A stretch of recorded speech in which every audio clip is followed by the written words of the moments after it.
Hey, welcome back to Reddit Cheating Wife, the best channel for cheating stories. Like and subscribe to the channel for cheating stories like this. My GF25F of 4 years told me, 25M, that she cheated on me. I thought I was okay. A little backstory on the two of us. We were great friends in high school and depended on each other to blow off steam and simply offload our troubles on each other during our senior year. We attended to different institutions, but I ended up transferring to hers, which is when we began dating. We've been living together for 3 years and get along beautifully. We go on dates on a regular basis, go on vacations together, and depend on each other for help with all of our difficulties. She's been wanting to marry for a year or two, but I've urged her to wait until she graduates from graduate school next year. I dropped out of college and now have a secure career that allows me to support both of us financially. She helps with meals and groceries on occasion, but she mostly works to save money in case we need it in an emergency. My work requires a significant amount of time. I work on call and am on call at various hours of the day, and I may be gone for a few days at a time, but we always text or phone each other when we're apart. When I'm gone, she'll go out with her pals and have a few drinks. I don't mind since I entirely trusted her. She's never showed signals of infidelity and had a buddy who cheated on one of her previous girlfriends, so she avoided him. She despises cheaters in movies and on television. So I arrived at work at 11 p.m. on Friday, and she was just getting ready to go out with her buddies. We kissed each other, said our I love yous, and went about our business. I had a wobbly feeling the whole night, so about 3 a.m., I texted her saying I loved her and hoped she had a wonderful night. Obviously, there was no answer, but that is not unusual. When she wakes up in the morning, she generally texts. I left work at 11 a.m. and arrived home about 12 p.m. She drove up just behind me as I was coming in. When she came out, she was dressed in the same clothing she had worn the night before and looked a shambles. She timidly kissed me on the cheek as we headed inside. As soon as I shut the door, she burst into sobbing and clung to my legs for dear life. She said that her buddies met a man at the pub who began buying them shots. According to her, he was stroking her shoulders and paying close attention to her.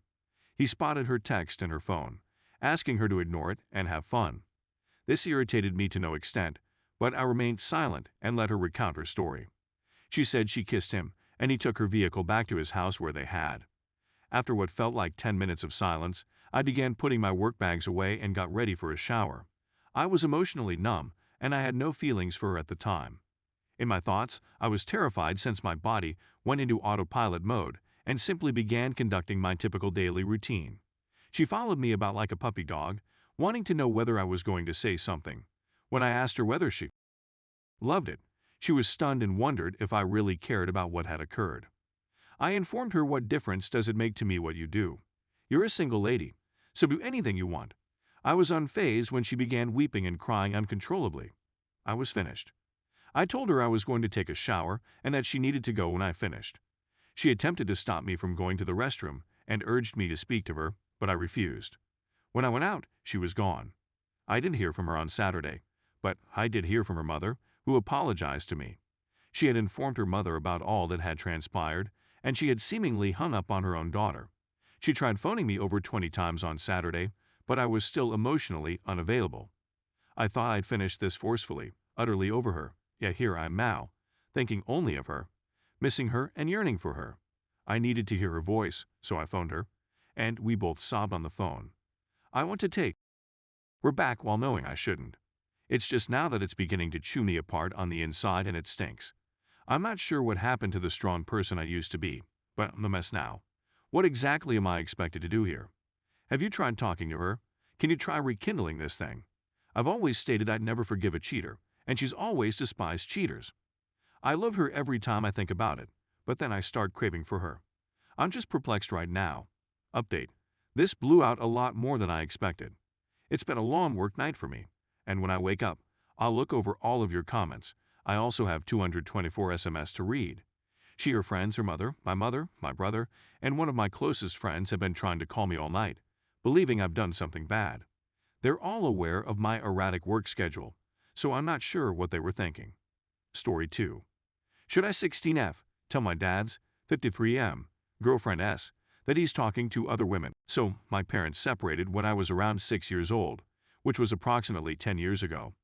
Although I was not aware of it at the time, my father, supposedly, physically attacked my mother countless times, and I have reason to think he cheated on her with other persons throughout the course of their marriage. However, he maintained she was pregnant with someone else's kid and that he was the father. No tangible evidence of my father having an affair exists, although he did take my brothers and me to Disney World with a lady who was not my mother just before the divorce was finalized. It was not possible for my mother to accompany us on this trip, and she continued to live with us for many years after the divorce. Her real name was Elizabeth, and my father tried to keep it a secret from my brothers and me by referring to her as Elizabeth, despite the fact that this was not her given name. He also never explicitly said that she was his girlfriend, despite the fact that she was clearly his, and became enraged when anybody implied that she was. Elizabeth did not emerge out of nowhere anymore. Considering I was just 10 years old at the time, it was something I didn't pay much consideration to. A few months later, another lady came into my father's life and played an important role. He gave her the nickname Ollie, which was not her given name. She is the person I'm going to refer to as his current girlfriend, but if you mention the fact that they're dating, he becomes really agitated. It seems like he believes she's just here to help out around the home, and for some reason he believes that I'm gullible enough to accept his explanation. My friend Ollie is married with 3 children, all of whom are a couple of years younger than myself. Over the course of around 6 years, I've become close to the kids, and we all have faith in one another. We discovered a flurry of text messages and images showing a link between my father and her during the summer. All well, no big deal. I was only double-checking what I already knew before proceeding. I'm 16 years old, therefore it doesn't matter to me whether or not my father has a girlfriend. For the last year and a half, my father, on the other hand, has had different ladies come to his house and spend time with him on a regular basis. I was told not to tell Ollie about a Canadian lady who came to stay with us twice and became embroiled in the whole thing. My father provided me with a fictitious name for this individual, and my brother and I were left to find out who she was on our own. Then there's the lady he met in Vegas, who is a few years his senior and whom he has a crush on. With her, we've gone on 2 lengthy road trips, with Ollie staying at home to keep an eye on things. My father pressed me to tell her both times that we were leaving town to see relatives, despite the fact that this was not the case in either instance. Another issue is the woman he met in Vegas, who is much younger than him. However, this final lady was really one of a kind. He made it clear that he wanted to date her, and that he was open about his feelings for her. Of course, I was okay with it, but it did raise some questions in my mind. What distinguishes this new lady from the previous women? So, why is he being so direct right now? It's all going well, except for the fact that he's having conversations with all of these ladies at the same time. As a result of her cognitive damage, Ollie is unable to care for herself and must rely on my father, which is the only reason I believe they remain together. The other night, my father was on the phone when Ollie walked into his room and interrogated him about it in the middle of the night. Of course, he called her a liar and said everything else you'd expect from a cheater in her position. Simply said, that's all there is to it. The decision on whether or not to inform Ollie is a difficult one for me. To witness him take advantage of so many ladies at the same time makes me feel sick to my stomach. His apparent shortcomings aside, he is an amazing father and grandfather.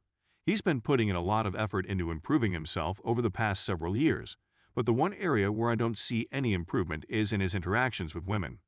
As a result of my siblings' separation and lack of communication with my father, I'm left with a lot of questions about him as a person. But that's a discussion for another day. Is it necessary for me to inform Ollie about the situation? Is it better for me to keep my mouth shut and remain out of their way instead? Any suggestions would be much appreciated.